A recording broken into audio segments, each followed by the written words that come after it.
Here's the market question. Elise, are you more bullish now than you were yesterday morning after what you heard from Powell?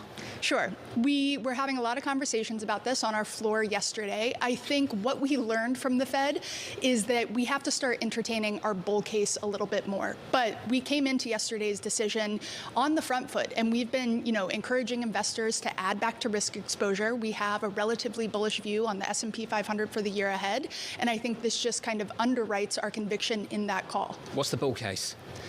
Bull case is S&P 500 ends next year above 5,000, but we'll see. I think that would probably dictate the Fed cutting before the second half of the year, but right now our base case pencils in cuts in the second half of the year, not yet the first. So the banner's awesome boss says Fortress Diamond calls 5,000 SPX. Okay. Year end. No, not quite. But I would say, isn't there a risk we could be there in January based on what we're seeing play out at the moment? That was exactly I think January feels a little aggressive. We still have to see, the earnings come through. We are making this call that the earnings recession is likely over and that we're going to see rolling earnings recoveries. But let's get through the fourth quarter reporting season and then look beyond to 2024 results. That sounds like equal weight and not market cap weighted S&P. Is that right?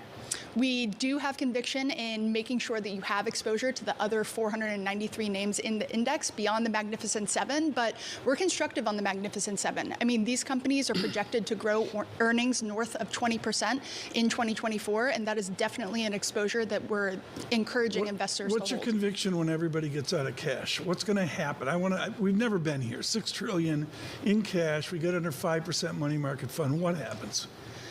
Well, I think you have to take into consideration that bonds are back on the table, right? That, to me, means that there is still a trade to step into some duration and not necessarily just plow into the equity market. I think some folks will remain a little reticent given where valuations are today, but given the improved free cash flow generation of S&P 500 companies relative to 10 years ago, we are comfortable with today's valuations. We just don't think that that's going to be what drives the upside into the next 12 months. Elise, it's good to see you in person. Thanks for coming in.